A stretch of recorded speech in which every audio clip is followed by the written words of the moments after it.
할렐루야! 오늘은 세종을, 내일은 대한민국과 온 땅에 전도와 선교의 사명을 감당하는 세종순복음 드림교회입니다. 하나님의 사랑과 은혜가 치유와 응답이 있는 성령 충만한 교회입니다. 구독과 중보기도로 드림가족이 되어보세요. 오늘도 주 안에서 참 좋은 날입니다. 이제 우리 누가복음 4장 14절 이하의 말씀을 가지고 은혜를 나누겠습니다. 우리 14절 다 같이 읽겠습니다. 예수께서 성령의 권능으로 갈릴리에 돌아가시니 그 소문이 사방에 퍼졌고. 우리 주 예수님께서도 성령의 충만함을 받기 전에는 한 번도 공사역을 하지 않으셨습니다. 우리 성경에 보면 예수님께서 30에 요단강에 가서 세례 요한에게 물로 세례 받으시고 주께서 물에서 나와서 기도하시니 하늘에서 성령이 비둘기같이 임하셨습니다. 그래서 예수님이 성령의 충만함을 받으셨습니다. 예수님은 원래 성령으로 잉태되셨습니다.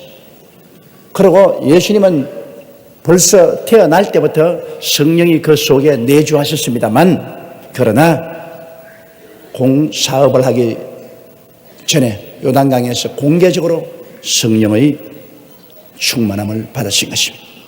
우리가 예수 그리스도를 믿으면 성령이 우리 속에와 거하시는 것입니다. 성령이 위에 임하시는 것은 성령으로 무장하는 것을 말하는 것입니다, 여러분. 그러므로 누구든지 회개하고 예수 믿는 사람에게는 성령이 그 속에 들어와 있습니다. 성령이 들어왔기 때문에 마음이 깨어져서 진리를 알게 되고 아바 아버지라 부르게 되고 기도도 하고 찬송도 하게 됩니다. 그러나 성령이 위에 임하시는 체험, 이거 성령 세례라고 하는데, 성령이 위에 임하시는 그런 체험을 하게 되면 이제는 권능이 나타나게 되는 것입니다. 말의 권능이 있고, 기도의 권능이 있고, 찬송의 권능이 있고, 전도의 권능이 있고, 또 권능 있는 역사를 행하게 되는 것입니다. 그러므로 예수님께서 요단강에서 성령을 받으셨다. 그것은 또 여러 가지 의미가 있습니다. 예수님은 구세주신데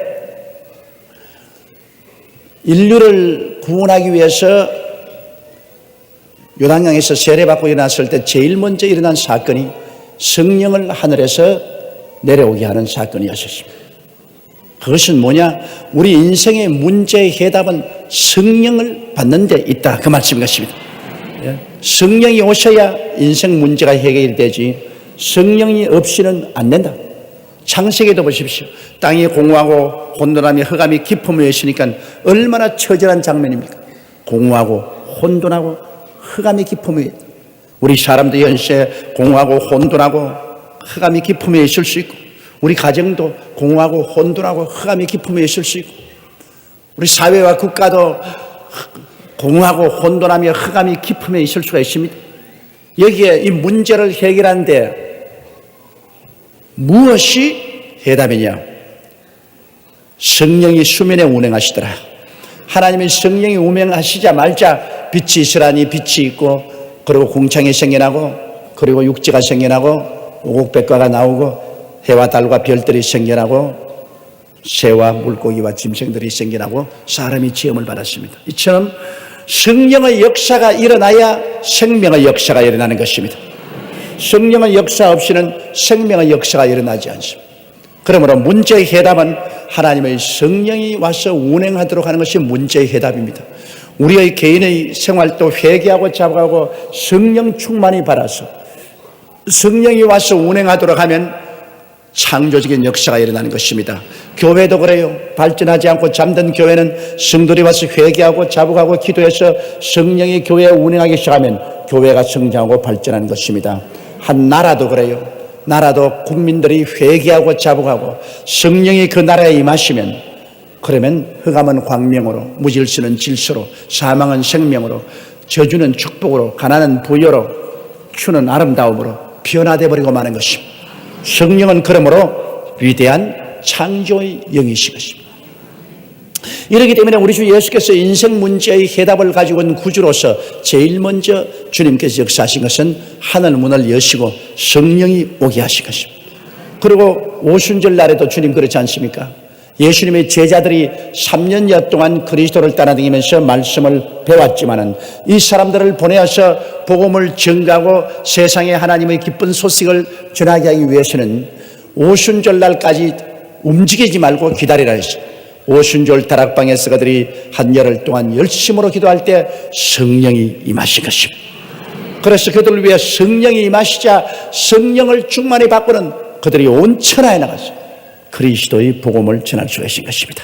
이러므로 성령이 우리 신앙생활의 핵심입니다, 여러분.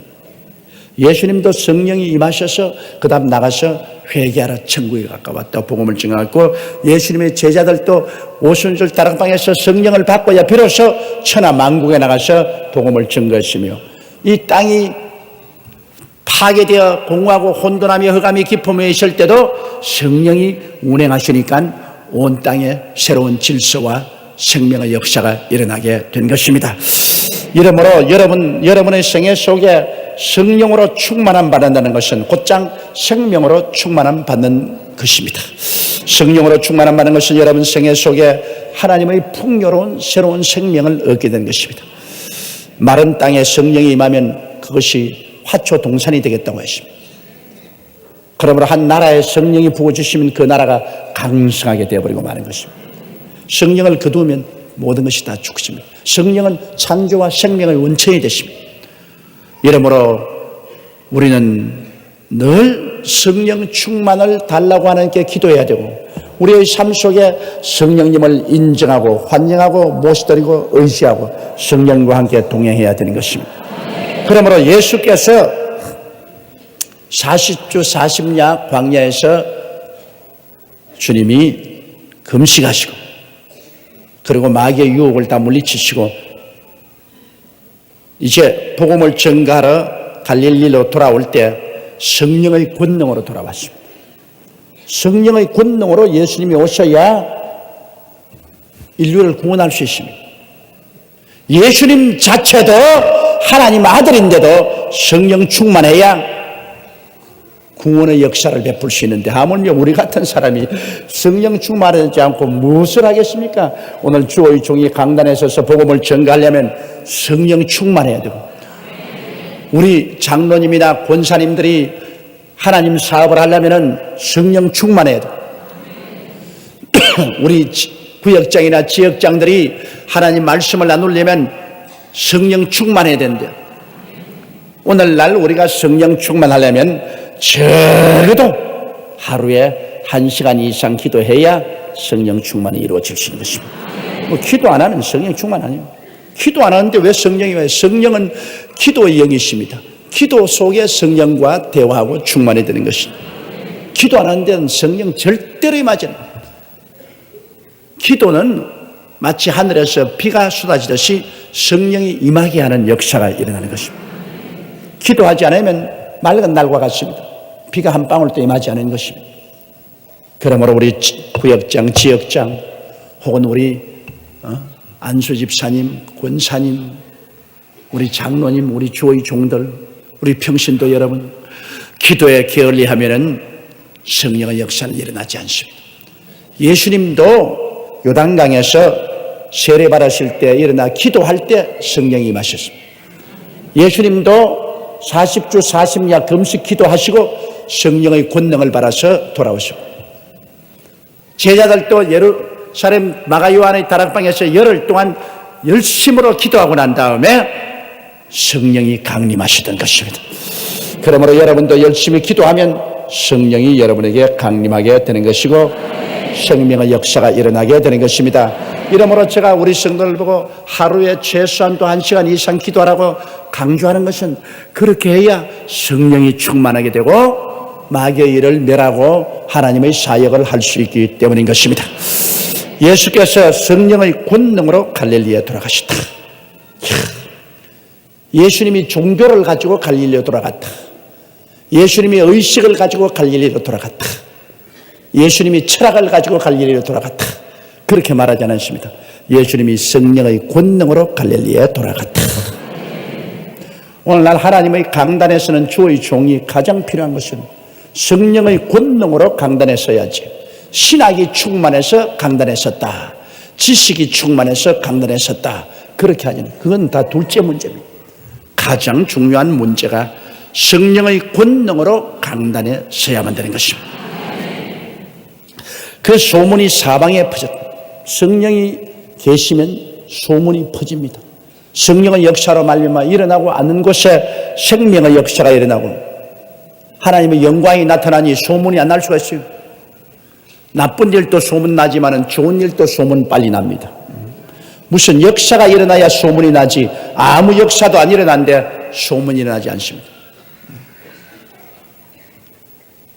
개가 사람을 무는 것은 소문이 안 나지만 사람이 개를 물면 소문이 납니다. 그건 왜냐? 보통 일이 아니기 때문에.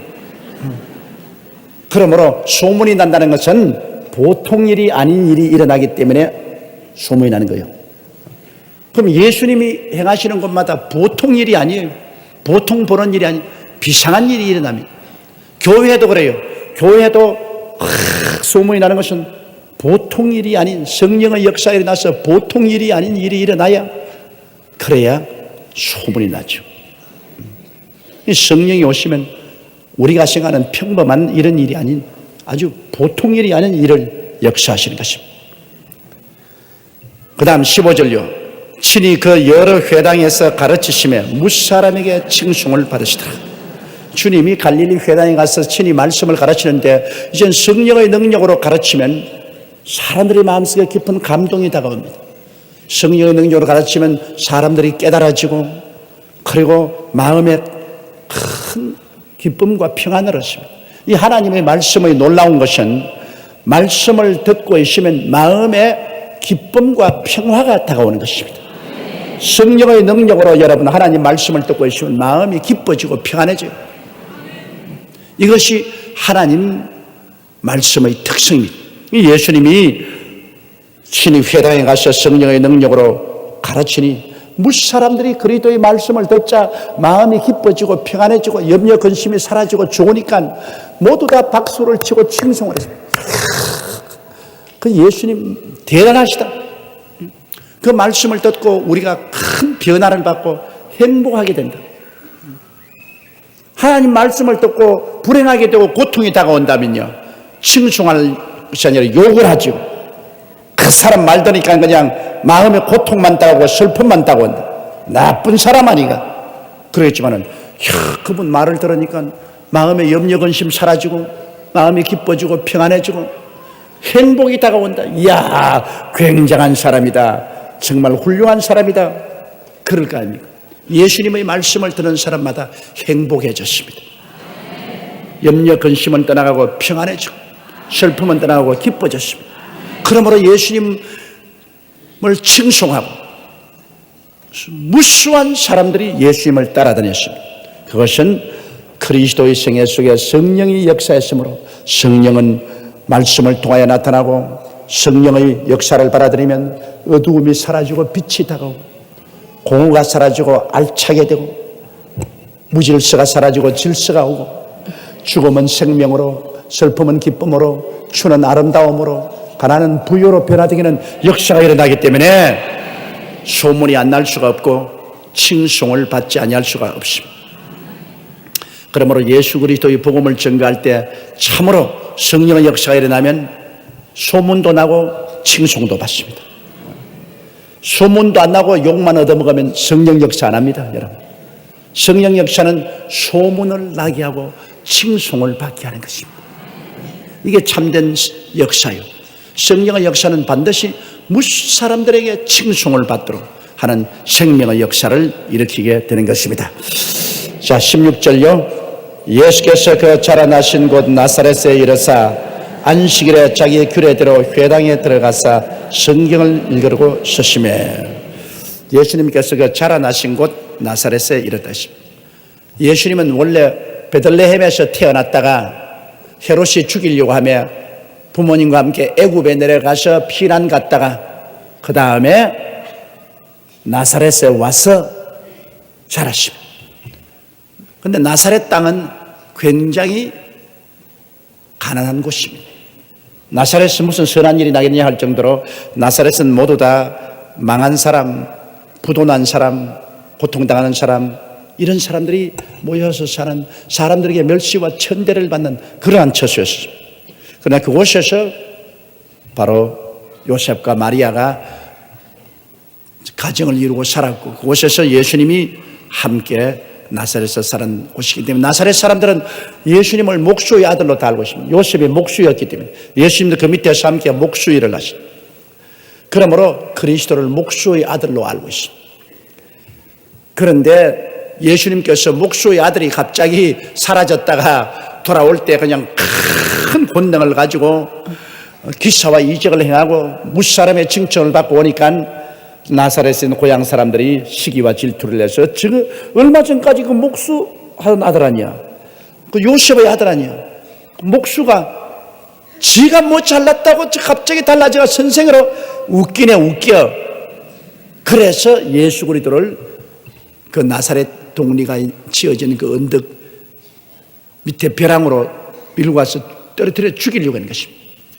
그 시기와 질투란 무섭습니다. 여러분, 구원은 예수만 믿으면 구원을 받는 겁니다. 예수님이 구원이지 무슨 날짜가 구원입니까? 예수를 잘 믿는 사람은, 우리가 주일날 모이는 것은 예수님이 전통적으로 주일날 제자들이 모였을 때 나타나서 만나 주셨으니까 그날에 우리가 주님을 만나려고 모이는 것이지, 그 날 지키기 때문에 구원을 받는다, 그건 절대로 웃기는 소리입니다. 그런 속박은 우리가 받을 필요가 없습니다. 예수께서 그 자라나신 건 나사렛에 이르러서 안식일에 자기 규례대로 회당에 들어가서 성경을 읽으려고 서셨습니다. 회당에 들어가면 이제 그중에 선생이 와서 성경을 읽고 해석을 하고 그렇게 합니다. 그런데 17절요. 선지자 이사야의 글을 들이거늘 책을 펴서 이렇게 기록한 데를 찾으시니, 이사야서를 두루마리를 주니까 예수님이 그 두루마리를 쭉 펴셔서 거기에 해당되는 하나님 말씀을 찾았습니다. 이 성경이 다 하나님 말씀이지만은 다 우리에게 해당된 것은 아닙니다. 그 성경 말씀 가운데 우리에게 필요한 말씀을 성령님이 그것을 찾아서 주실 때 그것을 레마라고 합니다. 레마. 성경 말씀은 로고스입니다. 로고스도 하나님 말씀입니다. 레마도 하나님 말씀입니다. 그러나 로고스는 성경 말씀입니다. 레마는 예수님이 쭉 말씀 가운데 그 필요한 말씀을 찾아서 딱 주는 것처럼 내게 그때 필요한 말씀을 주실 때 이것은 레마라고 합니다. 그러므로 하나님 말씀을 로고스로 우리가 받들어서 다 믿고 감사하지만은, 그러나 내게 딱 해당되는 말씀을 주님이 주실 때 이것은 나의 생애 속에 거대한 변화를 가져오게 되는 것입니다. 여러모로 우리는 늘 주여 말씀을 주시옵소서 기도하는데요. 저도 매일 아침 기도할 때 주여 제게 말씀을 주시옵소서. 그러면 말씀이 주어 놓지 않아요. 창세기부터 계시록까지. 그러나 이 말씀 가운데 내게 필요한 말씀을 달라 그 말인 것입니다. 로고스 가운데서 내게 필요한 내 말을 달라. 그러므로 주여 제게 말씀을 주시옵소서. 풍성하게 말씀을 주시옵소서. 말씀을 주시지 않으면 아무것도 할 수가 없사옵니다. 늘 그겁니다. 18절에요. 주의 성령이 내게 임하셨으니 이는 가난한 자에게 복음을 전하게 하시려고 내게 기름을 부으시고 나를 보내사 포로된 자에게 자유를, 눈먼 자에게 다시 보게 함을 전파하며 눌린 자를 자유케 하고 주의 은혜의 해를 전파하게 하리 하심이라 하였더라. 여기에서 주님께서는 예수 그리스도의 사명 선언, 복음 선언을 하셨습니다. 나는 왜 왔느냐? 내가 무엇을 하겠는가? 그리스도의 복음 선언입니다. 이거 굉장히 중요합니다. 오늘날 교회가 그리스도의 이 복음 선언을 잊어버리면 큰일 납니다. 우리의 모든 사역은 예수님께서 하기를 원하시는 그 일을 해야 됩니다. 예수님께서 나사렛 회당에 와서 내가 이 세상에 온 것은 마귀에게 지배당하고 죄를 짓고 멸망당할 세상에 내가 온 것은 이 일을 하기 위해서 왔다. 그러므로 예수님이 시작한 그 일은 주님 오시는 때까지 계속해야만 되는 것입니다. 그러므로 오늘 저희들이 공부하는 이 말씀은 하나님의 성령의 능력으로 지금도 우리 가운데 계속되어야만 하는 것입니다. 예수님이 이 일을 하기 위해서 오셨고 이 일을 위해서 십자가에 못 박여 몸을 찢고 피를 흘리셨습니다. 그러므로 이 일을 우리는 계속해야 돼요. 그러면 이 일은 뭐냐? 주의 성령이 내게 임하셨으니, 예수님이 이 일을 하기 위해서는 주의 성령이 임하셔서 성령의 능력으로 이 일이 된다는 것입니다. 사람의 힘으로 안 된다. 성령의 능력으로 된다. 주의 성령이 내게 임하셨으니, 첫째로 이는 가난한 자에게 복음을 전하게 하시려고 내게 기름을 부으시고, 가난한 자에게 복음을 전하게 하신다. 그럼 가난한 자가 뭐냐? 아담과 하와 이후로 인간은 가난하게 되었습니다. 원래 하나님은 가난을 만든 적이 없어요. 에덴 동산에 어디 가난이 있습니까? 사람은 이중으로 가난해질 수 있습니다. 영혼이 가난해질 수 있고 생활이 가난해질 수 있습니다. 그런데 영혼이 가난해지는 것은 하나님과 교제가 끊어지면 영혼이 가난해지죠. 물질이 없으면 생활이 가난해지는데, 원래 에덴 동산에는 영혼이 가난해지지 않았습니다. 하나님과 함께 지냈는데 어떻게 영혼이 가난합니까? 부모와 같이 있는 어린아이에게 부모의 그리움이 있을 수가 없습니다. 사랑하는 애인과 같이 있는 사람이 사랑이 결핍할 수가 없습니다. 그처럼 하나님과 함께 있는데 영적으로 가난해질 수가 없습니다. 그리고 하나님께서는 에덴 동산에 물질적인 가난을 만든 적이 없습니다. 보기에도 아름답고 먹기에도 좋은 나무 실과가 많이 나게 했기 때문에 배고픔이란 있을 수가 없어요. 주님이 하신 말씀은, 하나님 성령이 내게 임하셨으니 나는 가난한 자에게 복된 소식을 전하러 왔다. 그러면 가난한 자에게 복된 소식은 뭡니까? 부유하게 된다는 것이 복된 소식 아닙니까? 그렇죠? 가난한 사람에게 더 가난해진다. 그건 복된 소식이 아닙니다. 가난한 자에게 복된 소식을 전합니다. 오늘 많은 사람이 강단에서 예수 믿으면 더 가난해져야 된다, 예수님은 믿으면 더 헐벗고 굶주려야 된다고 하는데, 그거 복된 소식입니까? 아닙니까? 그럼 그 엉터리지. 어디에 강단에 서서 설교하는데 예수 믿고 헐벗고 굶주리고 가난해야 된다 그렇게 말합니다. 그게 말이 됩니까? 헐벗고 굶주리고 가난하더라도 예수 믿고 기쁨으로 이것을 극복하고 살아라. 그건 좋은 일이지만은, 그건 정신적으로 좋은 일이지만, 그러나 예수를 믿고 하나님이 같이 계시는데 가난해졌자면 하나님을 모욕하는 일이 되고 마는 것입니다. 내가 부유한 사람이 하나님 영광 위해서 집도 팔아버리고 돈도 다 하나님 사업으로 들여서 자원해서 가난해졌다면 그건 좋은 일입니다. 그거는 하나님 영광을 위해서 희생한 것이니까 고마운 일이지만은, 그렇지 않고 가난한 것은 둘 중에 하나입니다. 게을러서 가난한 것하고 하나님 안 믿어서 가난한 거라고. 그런데 주님은 이 가난이 주의 뜻이 아닙니다. 이러므로 가난한 자에게 복음 유앙겔리온, 저 복된 소식을 전한다. 그럼 무슨 복된 소식이냐? 옛날에는 에덴에서 너희가 쫓겨나서 저주를 받았지만은 이제는 예수 그리스도로 말미암아 저주가 다 청산되고 이제는 하나님의 복이 임하게 되었다. 이게 복된 소식입니다. 에덴에서 쫓겨나서 저주를 받아 모든 사람들이 이마에 땀을 흘려 먹고 살고 가시와 은극히 길을 걸어가는 비참한 삶을 살았는데, 이 사람들에게 복된 소식이란 이제는 저주가 사라졌다. 이제 가시와 은극히는 사라졌다. 이제는 하나님의 축복이 임하게 되었다. 이게 복된 소식입니다. 이제 예수를 믿으면 영적으로 가난한 사람들이 성령 받고 영적으로 부유하게 되고, 그리고 생활에 가난한 사람들이 저주에서 벗어나서 그들이 하는 일마다 하나님이 복을 주심으로 물질적으로 궁핍함이 없게 만들어 주신다. 이게 복된 소식입니다. 예수 믿고 복 받으시오 하는 것은 예수 믿고 영적으로 하나님과 동행하게 되니 내적으로 믿음, 소망, 사랑을 충만히 받아서 큰 기쁨을 가지고 살게 되니 복 받은 것입니다. 생활로서 저주에서 해방이 되어서 농사를 지으면 농사가 복을 받게 되어 있고, 장사를 하면 장사가 복을 받게 되어 있고, 회사를 차리면 회사가 복을 받고, 공장을 세우면 생산이 잘 되고, 이러한 하나님의 축복이 따르게 되어 있다는 것입니다. 여러분, 사람이 아무리 노력하고 애써도 축복이 안 따르면 소용이 없어요. 농사를 짓는다고 농부가 나가서 열심히 애를 써서 땅을 파고 그냥 비료를 주고 씨를 심고 해도 비가 안 내려오면 헛수고요. 인간이 노력한 곳에 비가 와야 열매를 맺는 것처럼 사람이 계획을 세우고 아침 일찍 일어나고 늦게 누우며 고생의 뜻과 물을 마시고 해도 하나님 복을 안 주면 다 안 되는 거예요. 그러나 하나님 복을 주면 잠 잘 자고 일어나서 그저 열심히 일하면 하나님 복을 줘서 30배, 60배, 100배로 수확이 생깁니다. 우리 대한민국에는 여러분 예수 믿는 사람이 1200~300명이나 있어 주님을 섬기고 있는데 이들이 다 복받은 사람들이라. 예수 믿는 사람은 복받은 사람입니다.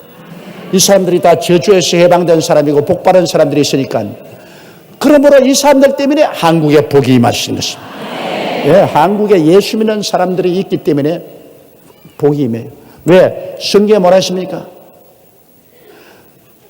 복이 있는 사람이 덜에 가면 덜이 복을 받고 집에 오면 집에 복을 받아야 된다. 복받은 사람이 서울에 이렇게 많이 있으니 서울이 복을 받고 복받은 사람들이 대한민국에 이렇게 많이 사니 대한민국에 복받은 사람. 그러나 북한같이 이렇게 혹을 달고 있는 복 없는 사람이 그걸 차지하고 있으니까 복이 임할 택이 있나? 북한에 하는 것마다 안 됩니다. 지금 여러분 핵카드를 쓰고서 저렇게 고집을 부리고 국제적으로 고립화되는 것 저거 전부 다 바보 천치 같은 짓입니다. 하는 일마다 안 돼요. 그저 넘어지면 뒤꿈치 깨어지고 엎어지면 코가 깨어지고 자빠지면 무릎이 깨어지고 뭐 안 돼요. 안 된다고. 그러나 우리 대한민국은 그저 이래도 잘 되고 저래도 잘 되고 하는 것은 여기는 복이 임하여 있고 저쪽에는 저주가 임하여 있는 것입니다. 그거 참 중대한 문제입니다. 여러분, 복이 임하여 있는 사람은 무엇인지 하면 돼요. 복이 없는 사람은, 헐복한 사람은 무엇을 해도 안 돼요. 그러므로 우리가 무슨 일을 할 때도 복받은 사람하고 같이 일을 해야지. 저주받은 사람하고 같이 데려다 놓으면 그냥 아무것도 안 되는 겁니다. 요나를 배에 태워 놓으면 풍랑밖에 만나는 것이 없어요. 그러므로 우리가 사람 잘 만나야 돼요.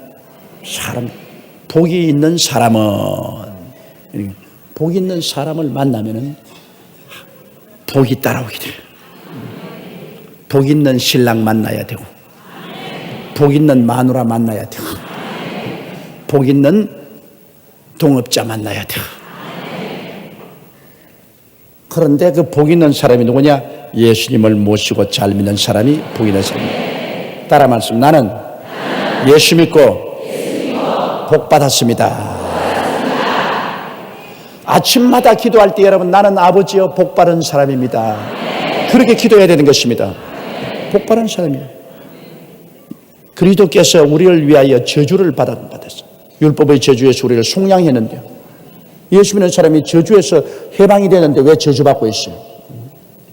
예수 그리스도의 은혜를 너희가 알건 이와 제가 부유하신 자로서 너희를 위하여 가난하게 되심은 저희 가난하심으로 인하여 너희로 부유케 하려 하심이라. 이런 그리스도의 거대한 약속을 받고도 가난하고 저주 속에 허덕인다면 그건 뭐 팔자가 그렇고 운명의 기구에서 깨닫지를 못하니 할 수 없죠. 진리를 알지니 진리가 너희를 자유케 하리라. 진리를 알았으면 거기에 해당한 자유를 얻어야지. 듣기만 하고 아무런 변화를 받지 않는다면 헛들었죠. 이러므로 그리스도의 복음은 가난한 자에게 해방을 갖다 줍니다. 무슨 해방이냐? 저주와 가난에서 해방을 주는 복된 수습. 예수님은 바로 성령의 능력으로 오셔서 우리에게 이 복을 우리에게 전달해 주십니다. 예수님이 우리의 축복입니다. 이러므로 여러분, 가난을 자랑하지 마십시오. 가난해도 낙심하지 않고 사는 것은 좋지만은 가난은 자랑할 것이 못 됩니다. 그리스도 안에서 모든 일에 항상 모든 것이 넉넉하여 모든 착한 일을 넘치게 할 수 있으리라. 매주일마다 교회 와서 예배 드릴 때 봉투에 100만 원씩 촥 척척 헌금 내면 얼마나 좋겠습니까? 그렇잖아요? 하나님께 이렇게 드리고 나올 때 얼마나 기뻐요. 한꺼번에 100만 원씩만 드릴 수 있다면 얼마나 좋겠습니까? 그런데 그냥 한꺼번에 그냥 100원도 못 드리고 발발 떨면은 그건 또 얼마나 슬프겠습니까? 물질이란 하나님 위해서 잘 쓰면 쓸수록 큰 복이 되는 것입니다. 예수 안에서 복받은 사람으로서의 자기 모습을 뚜렷이 갖게 하시기를 주의 이름으로 축원합니다. 주의 성령이 내게 임하시는 가난한 자에게 복음을 전하게 하시려고 내게 기름을 부으시고, 주님의 제일 첫 선언이 가난철폐입니다. 예수 믿고 가난철폐다. 그 다음 둘째는 나를 보내사 포로된 자에게는 자유를 준다. 무엇의 포로가 되었습니까? 포로라는 것은 자기 자유의지를 빼앗긴 자가 포로입니다. 전쟁하다가 포로로 잡히면 이제는 포로로 잡은 사람이 앉으라면 앉아야 되고, 서라면 서야 되고, 가라면 가야 되고, 오라면 되고, 일하면 일하고, 저일하면 저일하고, 죽으라면 죽어야 되고. 포로로 잡힌 사람은 자유의지를 뺏겨버립니다. 그런데 이 세상에 살면서 자기 자유의지를 뺏긴 사람, 이런 사람을 해방시켜야 됩니다. 사람이 자유의지를 가지고 내가 가고 싶으면 가고, 오고 싶으면 오고, 먹고 싶으면 먹고, 안 먹고 싶으면 안 먹고, 자유가 있어야지. 자유의지를 잃어버린 사람은 포로된 사람이에요. 이 세상에 포로된 사람이 얼마나 많은지 몰라요. 그 여러 가지 죄와 마귀의 포로가 되어서 끄는 대로 끌려다닙니다. 그런데 예수님이 오신 것은 우리에게, 이 포로된 자에게 자유를 주기 위해서 오신 것입니다. 예수 그리스도의 복음이 들어오면, 성령이 역사하면 그런 쇠사슬이 찰칵 끊어지는 것입니다. 담배도 끊어져 나가고, 술도 끊어져 나가고, 아편도 끊어져 나가고, 도박도 끊어져 나가고, 죄악도 끊어져 나갑니다. 이거 얼마나 좋습니까? 그리스도의 복음보다 더 위대한 힘이 있는 것이 없습니다. 그리스도의 복음이 들어가면 이 포로된 사람들이 자유를 얻어 자기 자유의지를 가지고 살 수 있게 만들어 주는 것입니다. 그러므로 예수 전도에, 예수 그리스도가 들어오면 자유인이 돼. 그리스도 안에서 자유인이 돼. 그리고 셋째로, 눈먼 자에게 다시 보게 함을 전파한다. 아예 어린아이 때부터, 태어날 때부터 눈먼 자는 많지요. 여기에 눈먼 자를 다시 보게 한다는 말은 뭐냐면, 우리 인류들이 옛날엔 다 영안을 가지고 있었는데, 영적인 눈이 있어서 하나님을 알고 믿고 섬겼는데, 아담 하와 죄 짓고 난 다음 영안이 죽어버려서 영적 장님이 되므로 하나님을 이제는 알지 못하고 깨닫지 못하고 섬기지 못한, 사람은 영혼이 육체를 입고 있기 때문에 육체의 눈은 자연 만물을 바라보고 영의 눈은 신령한 세계를 바라봅니다. 자연 만물을 바라보는 육의 눈은 가지고 있지만은 영의 세계를 바라보는 신령한 눈이 다 죽어버렸어요. 그 눈을 하나님이 만들어 놓았는데 영적인 눈이 다 장님이 되었어요. 그러나 예수님이 오셔서는 이 영적인 눈을 열어 다시 보게 해주겠다. 신령한 세계를 다시 보게 하겠다. 예수 믿고 난 다음 신령한 세계가 보이잖아요. 여러분, 예수 믿고 난 다음에 신령한 세계가 보이기 때문에 이 바쁜 세월에 이 대낮에 여기 와서 앉아 있습니다. 안 믿는 사람 보면 미쳐도 보통 미쳤지가 않았어요. 수요일날 대낮에 여기 와서 교회 와서 이렇게 많은 수가 앉아 있어요. 그러고 난 다음에 조영기 목사 말을 듣고 있는데 안 믿는 사람 보면은 꼭 미친 사람 같아요. 그러나 여러분은 제가 하는 말이 재미가 있어. 제가 하는 말이 은혜가 돼요. 기쁨을 가져와요. 왜? 영의 눈이 열렸기 때문에 이 말씀에 가치가 있는 것을 알게 되는 것입니다. 영의 눈이 열렸으면 이 말이 무슨 가치가 있어요? 남대문 시장에 가서 내가 이 말 해보십시오. 누가 귀나 기울이는가? 영적으로 죽었기 때문에 그들은 돈벌이하는 것만 생각했지, 저거 쓸데없는 소리 한다, 아무 내 소리가 가치가 없어요. 그러므로 영적으로 눈이 열려야 영적인 세계를 알아보게 되는 것인데, 여러분은 예수를 믿고 영적인 눈이 열렸기 때문에 참으로 영적 세계가 얼마나 귀한 것을 알고 그 말씀의 의미를 알고 그리고 행복을 가지고 온다.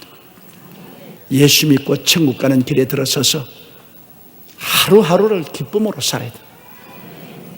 울고 슬프고 살면은 헛살한 것이 되고 말아. 자기만 손해봤어. 사는 게 뭡니까? 사는 게 그냥 사는 겁니다. 사는 게 뭐 별다른 게 있는 줄 알아요? 그래서 밥 먹고 사는 거지 뭐. 그 가운데서 우리가 웃고 행복하고 기쁘게 살면 그게 좋았다고. 울고 살지 마세요. 울고 사는 것보다도 더 불행하고 불쌍한 사람이 없습니다. 그러므로 하나님께서 우리의 눈을 뜨게 하셔서 참으로 잘 사는 길을 보여주시고 참으로 영원히 사는 길을 보여주셔서 하나님 아버지를 섬기고 영생을 얻고서 살아가니 얼마나 좋아요. 그래서 이 세상 것 다 지나가고 이 세상 다 변화되어도 우리의 마음은 움직이지 않고 갈 길을 향해서 쫙 걸어갑니다. 우리는 영생의 길을 바라보고 가는 것이. 그래서 머리가 백발이 되고 얼굴이 쭈글쭈글해지고 몸은 후패해도 마음은 날로 새로워지는 것입니다. 마음은 날로 새로워져. 허탈하지 않아. 이 세상 것 다 지나가도 나는 허탈하지 않아. 나는 더 좋은 세상이 다가오기 때문에 허탈할 것이 아무것도 없어요. 그래서 우리 주님은 우리에게 캄캄한 밤중에 있는 눈먼 자에게 밝은 빛을 바라보고 영생을 얻을 수 있는 그 길을 전파해 주고 그 다음에는 눌린 자를 자유케 하고 사람이 눌려서 사는 것 참 괴롭습니다. 하나님께서 나사렛 예수에게 성령과 권능을 기름 붓듯 하였으며 저가 두루 다니시며 착한 일을 행하시고 마귀에게 눌린 모든 자를 고치셨으니 마귀가 우리에게 스트레스를 겁니다. 오늘날 의사들도 우리 병의 거의 대다수가 스트레스에 걸려서 병이 된다고 합니다. 마귀가 와서 우리의 스트레스를 가요. 정신적으로 염려, 근심, 불안, 초조, 절망, 미움 같은 것도 다 스트레스입니다. 마귀가 염려, 근심, 미움, 초조, 절망 이런 스트레스를 가지고 막 누르면 그 정신적인 스트레스가 병이 됩니다. 심장병이 되고 폐병이 되고 위장병이 되고 간병이 되고 신장병이 되고 병이 됩니다. 정신적인 스트레스가 결국 육체적인 병으로 나타나는 것입니다. 장수하는 사람은 낙관주의자가 많습니다. 장수하는 사람은 걱정을 안 해요. 그저 웃고 사는 사람. 그런데 사실 살아보면 우리가 염려하고 근심하는 것이 그대로 이루어지는 건 좀처럼 없습니다. 실제로 그대로 안 이루어진데도 불구하고 미리부터 염려하고 근심하고 초조합니다. 그러나 지나가 보면 염려, 근심 그대로 이루어지지 않습니다. 대대로 좋은 일이 많습니다. 이러므로 주를 믿는 사람들은 스트레스에 걸리지 말고 하나님이 사랑한 자 곧 그 뜻대로 부르심을 입은 자들에게는 모든 것이 합력하여 선을 이루나니라. 그래서 기도하고 주님께 자꾸 맡겨요. 그냥은 안 되니까 기도하고 자꾸 주님께 맡겨버리고 마음의 평안을 가지고 사는 것이 건강의 제1법칙인 것입니다. 뭐 아무리 보약 먹고 아무리 약 치료받아도 마음의 평화가 없으면 효과가 없는 것입니다. 제일 큰 약이 마음의 평화입니다. 성경에 마음의 기쁨은 양약이라도 마음의 근심은 뼈로 썩게 한다고 말했습니다. 마음의 염려 근심이 있으면 뼈가 썩는데 뭐 살이 안 썩을 되겠어요? 그러므로 성경에서 가르치는 이 기쁨 이런 것이 이제는 의학적으로 증명되어 나오는 것입니다. 이러므로 어쩐지 기뻐하면 병도 치료도 잘 되고 하나님 기적의 역사도 일어나는 것입니다. 엔돌핀이 넘쳐나요. 그것은 예수님께서만이 우리를 눌린 자를 자유케 해주시는 거죠. 마음의 모든 스트레스에서 우리를 해방시켜주는 그런 역사를 하는 것이 주님의 사역인 것입니다. 그리고 주의 은혜의 해를 전파하게 하려 함이라 하였더라. 주님이 고난당하신 그 대가로 보혈의 능력으로 공짜로 구원을 받는 것이 바로 은혜인 것입니다. 은혜라는 공짜로 받습니다. 그러니 얼마나 좋은 시대에 우리가 살고 있는지 그냥 믿기만 하면 돼요.